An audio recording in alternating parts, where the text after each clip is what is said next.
ಚಿಕಿತ್ಸೆಗೆ ಬೇಕಿದೆ ಸಹಾಯ ಹಸ್ತ.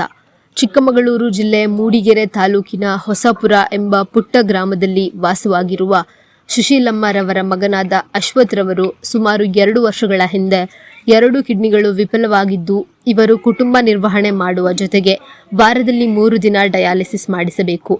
ಇವರು ಬೆಂಗಳೂರಿನಲ್ಲಿ ಕ್ಯಾಬ್ ಡ್ರೈವರ್ ಆಗಿ ಕೆಲಸ ಮಾಡಿಕೊಂಡು BGS ಆಸ್ಪತ್ರೆಯಲ್ಲಿ ಡಯಾಲಿಸಿಸ್ ಮಾಡಿಸುತ್ತಿದ್ದಾರೆ. ವಾರದಲ್ಲಿ 3 ದಿನ ಡಯಾಲಿಸಿಸ್ ವೆಚ್ಚ 4,500 ರೂಪಾಯಿ ಆಗಿದ್ದು, ಡಯಾಲಿಸಿಸ್ ಮಾಡಿಸಲು ಕ್ಯಾಬ್ ಓಡಿಸಬೇಕು ಅಥವಾ ಸಾಲ ಮಾಡಿ ಡಯಾಲಿಸಿಸ್ ಮಾಡಿಸಬೇಕು. ಹೀಗಾಗಿ ಸಂಸಾರ ಜೀವನ ನಡೆಸುವ ಜೊತೆಗೆ ತಮ್ಮ ಆರೋಗ್ಯದ ಚೇತರಿಕೆಗೆ ಆಸ್ಪತ್ರೆಗೆ ಸುಮಾರು 14ರಿಂದ 15 ಲಕ್ಷ ಮೊತ್ತದ ಹಣ ಖರ್ಚು ಆಗುತ್ತದೆ. ಅವರ ವಯಸ್ಸಾದ ತಾಯಿ ತಮ್ಮ 1 ಕಿಡ್ನಿ ನೀಡಲು ಮುಂದಾಗಿದ್ದಾರೆ.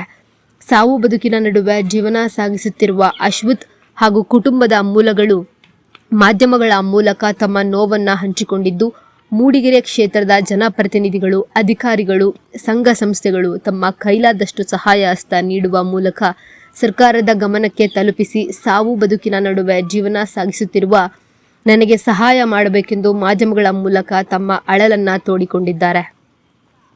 ನೆರವು ನೀಡಲಿಚ್ಛಿಸುವವರು ಅಶ್ವಥ್ HA ಅವರ ಮೊಬೈಲ್ ಸಂಖ್ಯೆ 9632389920, ಉಜ್ಜೀವನ್ ಬ್ಯಾಂಕ್ ಶಾಖೆಯ ಉಳಿತಾಯ ಖಾತೆ ಸಂಖ್ಯೆ 11600010050198, IFSC ನಂಬರ್ UJVN 0001160. ನಮಸ್ಕಾರ ಕರ್ನಾಟಕದ ಜನತೆಗೆ.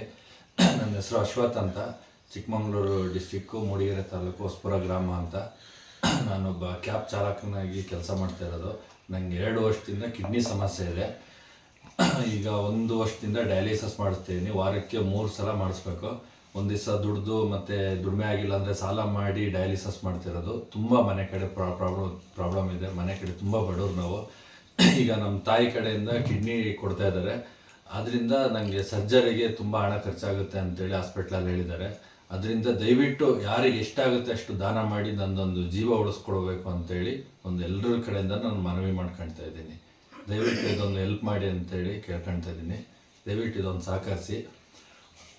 ನಿಮ್ಮಿಂದ ನನ್ನ ಜೀವ ಉಳಿಯುತ್ತೆ ಅಂತ ಒಂದು ನಂಬಿಕೆಯಿಂದ ಇದು ಕೇಳ್ತಾ ಇದ್ದೀನಿ. ದಯವಿಟ್ಟು ಇದೊಂದು ಮಾಡಿಕೊಡಿ ನನಗೆ. ಏಕೆಂದರೆ ತುಂಬ ಕಷ್ಟ. ಗಾಡಿ ಓಡಿಸ್ಬೇಕು, ಮನೆಯೂ ಸಾಕಬೇಕು. ಇಲ್ಲಿ ಅಮ್ಮ ನಾನಿರೋದು. ನನ್ನ ಮದುವೆಯಾಗಿ 2 ವರ್ಷ ಆಗಿದೆ. ಇನ್ನು ಹೆಂಡ್ತಿ ಅಂತೆಲ್ಲ ಸಾಕಬೇಕು ನಾನು. ದಯವಿಟ್ಟು ನನಗೆ ಒಂದು ಒಳ್ಳೇದು ಆಗುತ್ತೆ ಅಂದ್ಕೊಂಡು ಕೇಳ್ತಾ ಇದ್ದೀನಿ. ದಯವಿಟ್ಟು ಇದೊಂದು ಸಹಾಯ ಮಾಡಿ ನನಗೆ.